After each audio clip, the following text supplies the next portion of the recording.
시간이란 정확히 무엇인가? 시간은 우리의 일상 속에 늘 함께하지만 막상 그것의 본질을 들여다보면 불가사의한 수수께끼가 펼쳐집니다. 우리에게 너무나도 익숙한 지금이라는 순간조차 말을 마치는 순간 이미 과거로 흘러가 버리며 똑같아 보이는 하루하루도 사실은 결코 같은 시간이 아닙니다. 시간의 문제를 깊이 탐구해온 철학자들은 끊임없이 시간이란 무엇인가? 라는 근본적인 물음을 던져왔고 과학자들은 이를 객관적이고 측정 가능한 방식으로 이해하려 애써 왔습니다. 그러나 거듭된 시도에도 불구하고 시간은 여전히 풀리지 않는 신비를 간직하고 있습니다. 오늘은 아리스토텔레스, 헤라클레이토스, 칸트, 베르그송, 키에르케고르, 후설, 베냐민 등 다양한 사상가들의 관점과 함께 시간이란 무엇인가라는 오랜 문제를 살펴봅니다. 1. 시간의 아포리아. 아리스토텔레스는 시간에 내재된 모순적 속성을 아포리아라고 지칭했습니다. 그는 자연학에서 시간은 과거도 미래도 아닌 오직 지금에 초점을 맞추지만 정작 지금을 말하는 순간 이미 과거가 되어버리는 역설적 상황을 강조했습니다. 이는 우리 일상에서도 쉽게 체감할 수 있는 진실입니다. 시계를 보고 지금은 10시 30분이야 라고 말해도 말을 마치는 순간 이미 시간이 흘러 10시 30분과는 다른 시점이 되어 있지요. 이러한 시간의 덧없음은 헤라클레이토스의 같은 강물에 2번 발을 담글 수 없다 라는 경고와도 맞닿아 있습니다. 물이 흐르듯 시간 또한 끊임없이 이동하기에 한 번 지나간 순간은 결코 되돌릴 수 없습니다. 이런 흐름 자체가 시간의 불가역성을 보여주는 동시에 우리가 파악하려 하는 순간 사라져버리는 시간의 모순적 성격을 여실히 드러냅니다. 2. 인간이 없으면 시간도 없는가? 시간은 운동과 변화의 측정치로서 객관적으로 존재하는 듯 보이지만 아리스토텔레스는 인간이 없다면 시간도 없다 고 보았습니다. 이는 곧 시간 개념을 성립시키는데 인간의식이 필수적이라는 것입니다. 한편 근대 과학의 발전과 더불어 시간은 시계로 측정 가능한 양처럼 보이게 되었고 고전 역학에서 절대적 시간이라는 개념이 널리 받아들여졌습니다. 그러나 20세기에 들어서 아인슈타인의 상대성 이론이 등장하고 관찰자의 운동 상태에 따라 시간이 다르게 흐를 수 있음이 알려지면서 시간에 대한 순수 객관적 개념도 흔들리게 되었습니다. 즉, 시간은 관찰자와 분리시킬 수 없는 존재로 드러나게 된 것이지요. 이러한 관점은 아리스토텔레스의 주장과 의외로 통할 수 있습니다. 우리가 시간을 정의하려면 결국 그 시간을 측정 인식 해석하는 주체가 필요하고 시간의 존재는 그렇게 측정하는 존재와 밀접하게 결부될 수밖에 없다는 것이지요. 3. 철학자 칸트와 데카르트. 근대 철학의 아버지로 불리는 데카르트는 나는 생각한다, 고로 존재한다 라는 코기토 명제를 통해 주체의 자각을 강조했습니다. 하지만 그의 세계관에서 시간은 상대적으로 부차적 위치에 머무르는데 그 이유 중 하나는 데카르트가 신이 절대적 개입을 상정하여 매 순간 세계가 새롭게 창조된다고 보았기 때문입니다. 시간의 지속성보다는 신이 창조성이 우선하므로 내가 생각한다는 자각이 시간의 흐름 안에서 어떻게 지속되는지는 크게 문제되지 않았던 것이지요. 하지만 칸트는 순수이성 비판에서 인간이 세상을 지각 인식하는데 필수적인 형식으로 공간과 시간을 설정했습니다. 공간은 외감의 형식, 시간은 내감의 형식으로 보았는데 여기서 내감이란 주체가 자기 자신을 감각하는 방식입니다.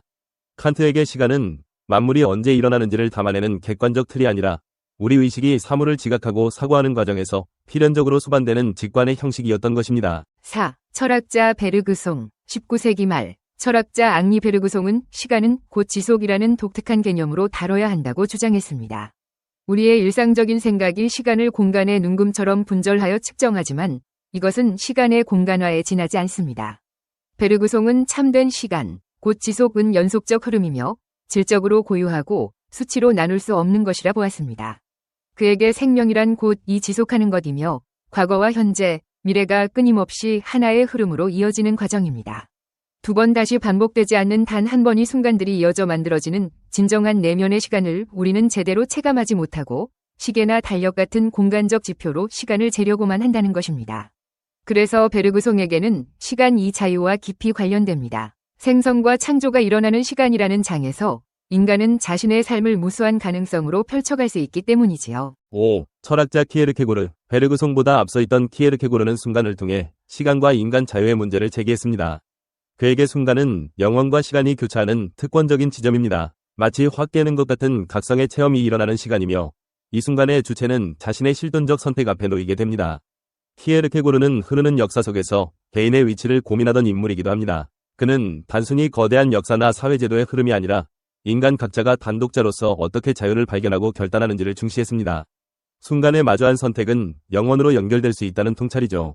따라서 순간은 시간 속을 사는 인간에게 한편으로는 영혼의 빛이 스치는 지극히 개인적이면서도 동시에 보편적인 장소이기도 합니다. 6. 철학자 후설. 베르그송과 키에르케고르가 현재 순간 위 중요성을 역설했다면 현상학의 창시자인 후설은 인간이 과거를 기억하고 미래를 예측하는 것을 중시했습니다.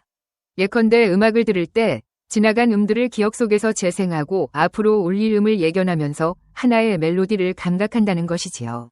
시간은 단지 순간이 아니라 이처럼 과거, 현재, 미래가 의시간에서 통합됨으로써 비로소 하나의 객관적 시간으로 구성된다는 것입니다. 여기서 반복해서 동일한 대상을 상기할 수 있는 능력이 중요합니다. 같은 음이나 장면을 여러 번 상기할 수 있을 때 주관적 의식에서 벗어나 객관적 실제로 여길 수 있는 기반이 생깁니다. 후설은 이를 상호조관성이라고 불렀고 많은 주체가 동일한 대상을 지각하고 기억하는 과정을 통해 비로소 시간과 공간의 공통 현실성이 형성된다고 설명합니다. 7. 철학자 베냐민. 20세기 철학자 발터 베냐민은 역사가 진보한다는 근대의 낙관론을 비판하면서 시간 또한 균질한 흐름이 아니라 어느 순간의 폭발적 구성으로 바라보았습니다. 그는 이를 지금 시간이라 부르며 특정 순간에 과거가 재해석되고 불려져 오는 혁명적 사건이 일어날 수 있다고 보았지요. 예컨대 프랑스 혁명 당시 로베스피에르는 고대 로마의 과거를 혁명적 열망에 투영했는데 이는 과거가 단지 지나간 시간으로 격리되어 있는 것이 아니라 지금 시간에 의해 새롭게 재구성될 수 있음을 보여줍니다. 베냐민의 통찰은 우리가 역사나 시간의 흐름을 단순히 선형적 진보로 보지 않고 현재적 맥락이 과거를 어떻게 불러와 새로운 의미를 창조하는가를 중시하도록 만듭니다. 8. 현대 물리학과 시간. 철학자들이 인간과 떼어놓을 수 없는 시간의 본질을 말해왔듯이 현대 물리학 또한 관찰자의 존재를 무시할 수 없음을 깨닫게 했습니다. 특수상대성 이론과 일반상대성 이론에 의하면 서로 다른 속도로 움직이는 관찰자들은 각기 다른 동시성 개념을 가지며 시계가 가리키는 시간도 달라질 수 있습니다. 이는 뉴턴적 세계관에서 당연하게 여겨지던 절대적 시간 개념을 해체하고 시간도 결국 관찰자나 좌표계에 의존한다는 사실을 보여줍니다. 양자역학에서는 관측을 통해 현실이 결정되는 측면이 있다는 주장이 나오는 등 물리학 역시 완벽히 객관적인 시간의 실체를 규정하기 어려워합니다. 이렇듯 과학적 패러다임에서도 시간은 갈수록 주체와 분리하기 힘든 존재로 드러나고 있습니다. 시간이란 무엇인가? 직선적 시간과 순환적 시간. 시간에 대한 전통적 관념 시간은 인류 역사상 가장 오래된 철학적 문제 중 하나입니다. 고대부터 사람들은 시간을 천체의 움직임, 자연의 순환과 같은 주기적 변화와 연결지어 인식해왔습니다. 이는 시간의 순환적 관념으로 계절이 돌아오고 해와 달이 매일같이 떠오르는 자연의 주기가 시간이 계속해서 반복된다는 느낌을 주었습니다. 이러한 시간 개념은 유대교에서 직선적 시간 관념이 등장하기 전까지 여러 문화에서 주류를 이루었습니다. 그러나 유대교와 더불어 기독교, 이슬람교 등 일신교가 확립되면서 시간은 직선적이고 비가역적인 것으로 인식되었습니다. 창조에서 시작된 시간은 특정한 목표나 종말을 향해 달려가는 것으로 역사는 고유하고 단일한 사건들의 연속으로 인식되었습니다. 아우구스티누스는 이 개념을 더 발전시켜 시간을 영혼 외부에서 존재하지 않는 개념으로 설명했습니다. 즉, 시간은 인간의 경험에 의해 존재하며 반복되지 않는 직선적인 궤적을 그린다고 보았습니다. 시간이란 무엇인가? 이러한 전통적 시간 개념은 현대 과학, 특히 물리학과 인지과학의 발전과 함께 도전받기 시작했습니다. 물리학자 카를로 로벨리는 그의 저서 더 오더 오브 타임에서 시간의 절대성에 대해 의문을 제기합니다.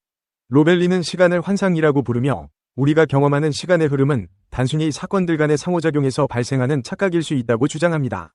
시간은 독립적인 실체가 아니라 사건들이 서로 상호작용하며 나타나는 현상일 뿐이라는 것입니다. 특히 양자물리학에서는 시간이 더 이상 절대적인 기준이 아닌 상대적이며 특정 조건에 따라 다르게 인식될 수 있는 개념으로 해석됩니다.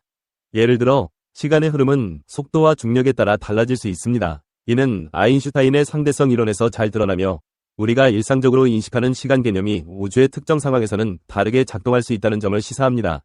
시간 인식의 주관성 시간에 대한 현대적 이해는 철학과 과학뿐만 아니라 심리학에서도 중요한 주제로 다루어집니다. 인지심리학 연구에 따르면 시간의 흐름에 대한 우리의 경험은 주관적이며 다양한 요소에 영향을 받습니다. 예를 들어 감정 상태, 주의력, 신경학적 조건에 따라 우리는 시간이 빠르게 혹은 느리게 흘러가는 듯 느낄 수 있습니다. 이러한 연구들은 우리가 시간의 흐름을 절대적이고 객관적인 현상으로 인식하지만 실제로는 매우 주관적인 경험일 수 있음을 보여줍니다. 심리학자들은 또한 우리의 두뇌가 내부 시계를 통해 시간을 인식한다고 설명합니다. 이 내부 시계는 우리가 경험하는 사건들의 순서와 지속 시간을 추적하는 데 중요한 역할을 하며 이는 특히 시간 관리나 미래 계획 수립에 필수적입니다. 시간에 대한 철학적 논쟁은 여전히 활발하게 이루어지고 있습니다. 일부 철학자들은 우리가 경험하는 시간의 흐름이 인지적 오류에 불과하다고 주장하며 시간은 본질적으로 존재하지 않는다고 봅니다.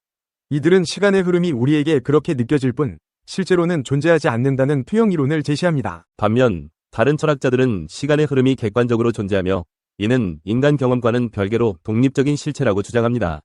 이처럼 철학과 과학의 영역에서는 시간의 본질에 대한 다양한 견해가 공존하며 그 이해는 더욱 깊어지고 있습니다. 결국 시간은 직선적이든 순환적이든 물리적이든 심리적이든 매우 복잡하고 다층적인 개념으로 이해됩니다. 철학, 과학, 심리학의 융합을 통해 우리는 시간이 단순한 개념이 아니라 인간의 인식과 경험, 그리고 물리적 현실이 복합적으로 얽혀있는 현상임을 깨닫게 됩니다. 마르틴 하이데거의 존재와 시간. 마르틴 하이데거는 20세기 철학사에 깊은 족적을 남긴 독일 철학자입니다. 그의 사상은 현상학, 실존주의, 해석학 등 다양한 분야에 영향을 미쳤으며 현대 철학의 지형을 바꿔놓았다고 평가받습니다. 하지만 그의 나치즘 연로와 여성 편력 등 어두운 면모 또한 간과할 수 없습니다. 하이데거 철학의 핵심은 존재에 대한 질문입니다. 그는 서구 철학이 존재 자체에 대한 물음을 잇고 존재자에만 집착해왔다고 비판하며 존재의 의미를 되묻는 작업이 필요하다고 주장했습니다. 그의 대표작 존재와 시간에서 하이데거는 인간을 현존재라는 특별한 존재자로 규정하고 현존재가 존재의 의미를 밝혀낼 수 있다고 보았습니다. 마르틴 하이데거의 존재와 시간은 20세기 철학사에 깊은 족적을 남긴 기념비적인 저작입니다. 이 책은 서구 철학의 근본적인 문제인 존재에 대한 질문을 새롭게 제기하고 인간 존재의 의미를 탐구하는 새로운 지평을 열었습니다. 하지만 난해한 문체와 독창적인 개념 때문에 쉽게 접근하기 어려운 책이기도 합니다. 여기서는 존재와 시간이 핵심 내용을 쉽게 풀어 설명하고 그 철학적 의미와 현대사회에 주는 시사점을 살펴보고자 합니다. 하이데거는 서구 철학이 존재 자체에 대한 물음을 잇고 존재자에만 집착해왔다고 비판합니다. 그는 존재의 의미를 묻는 것이 철학의 본질적인 과제임을 강조하며 존재에 대한 질문을 되찾아야 한다고 주장합니다. 하이데거는 존재를 있음, 그 자체로 이해하고 존재자와 존재를 구분합니다. 존재자는 우리 주변에 있는 구체적인 사물이나 현상을 의미하며 존재는 존재자가 존재할 수 있게 하는 근거를 의미합니다. 하이데거는 인간을 현존재라는 특별한 존재자로 규정합니다. 현존재는 단순한 사물이 아니라 세상 속에서 존재하며 시간성을 가진 존재입니다. 현존재는 자신의 존재 방식을 선택하고 책임질 수 있는 존재이며 존재의 의미를 밝혀낼 수 있는 가능성을 가진 존재입니다. 하이데거는 현존재가 존재의 의미를 밝혀내는 과정을 현존재 분석이라고 부르며 현존재의 존재 방식을 분석함으로써 존재의 의미를 밝혀낼 수 있다고 주장합니다. 하이데거는 현존재가 존재의 의미를 망각하고 일상성에 매몰되어 살아간다고 지적합니다. 일상성은 현존재가 세상 속에서 다른 사람들과 함께 살아가면서 형성되는 습관적인 삶의 방식입니다. 일상성은 현존재에게 안정감을 주지만 동시에 존재의 진리를 망각하게 만드는 위험성을 가지고 있습니다. 하이데거는 현존재가 불안과 죽음을 통해 일상성에서 벗어나 존재의 진리에 눈뜰 수 있다고 주장합니다. 불안은 현존재가 자신의 존재를 위협하는 물을 직면할 때 느끼는 감정이며 죽음은 현존재의 존재 가능성을 한계짓는 궁극적인 사건입니다. 하이데거는 불안과 죽음을 통해 현존재가 자신의 존재를 솔직하게 직시하고 존재의 진리에 눈뜰 수 있다고 강조합니다. 하이데거는 현존재의 존재 방식을 규정하는 핵심 요소로 시간성을 제시합니다. 그는 시간을 단순한 물리적인 흐름이 아니라 현존재의 존재 방식을 구성하는 근본적인 요소로 이해합니다. 하이데거는 시간을 미래를 향한 존재, 과거를 통해 존재, 현재에서 존재라는 세 가지 방식으로 구분하고 이 세 가지 방식이 서로 연결되어 현존재의 존재 방식을 구성한다고 설명합니다. 하이데거는 현존재가 시간성을 통해 자신의 존재를 이해하고 존재의 의미를 밝혀낼 수 있다고 주장합니다. 하이데거는 현존재가 일상성에 매몰되어 존재의 의미를 망각하는 것을 비본래적인 존재라고 부르고 불안과 죽음을 통해 존재의 진리에 눈뜨는 것을 본래적인 존재라고 부릅니다. 그는 현존재가 본래적인 존재를 향해 나아가야 한다고 강조하며 그 과정에서 시와 예술이 중요한 역할을 한다고 주장합니다. 시와 예술은 존재의 진리를 드러내는 방식이며 현존재가 존재의 신비에 다가가고 존재의 진리에 참여할 수 있도록 돕는 역할을 합니다. 결론으로 존재와 시간은 존재에 대한 근본적인 질문을 제기하고 인간 존재의 의미를 탐구하는 새로운 지평을 열었습니다. 하이데거는 존재 망각의 시대를 비판하고 현존재가 불안과 죽음을 통해 존재의 진리에 눈뜨고 본래적인 존재를 향해 나아가야 한다고 강조합니다.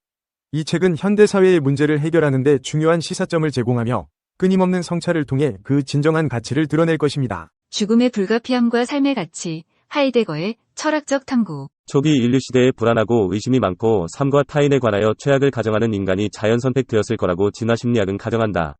대부분의 문화인류학자들에 따르면 불행하게도 선사시대 인간들은 폭력적이고 약탈을 자행했다고 한다. 즉 때때로 서로를 죽였고 언제나 고통을 감수해야 했다. 관대하고 자비롭거나 이슬에 젖은 대지를 경이로운 눈길로 바라보던 낭만적인 초기 인간은 식량을 얻기 위한 무자비하고 원시적인 경쟁에서 제거되었을 것이다.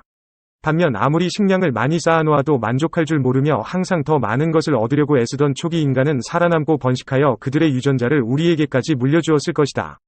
따라서 우리는 불만족이란 DNA를 갖고 태어난다. 왜냐하면 과거의 불만족은 생존 전략이었기 때문이다. 스트레스는 피할 수 없을 뿐만 아니라 반드시 나쁜 것만도 아니다. 고 전문가들은 주장한다. 아미그달라라는 뇌의 영역은 아주 적은 양이지만 때때로 신체에서 급격히 증가하는 아드레날린과 몇몇 매개 단백질에 반응하여 스트레스를 유발하는 코티솔과 다른 호르몬을 분비한다.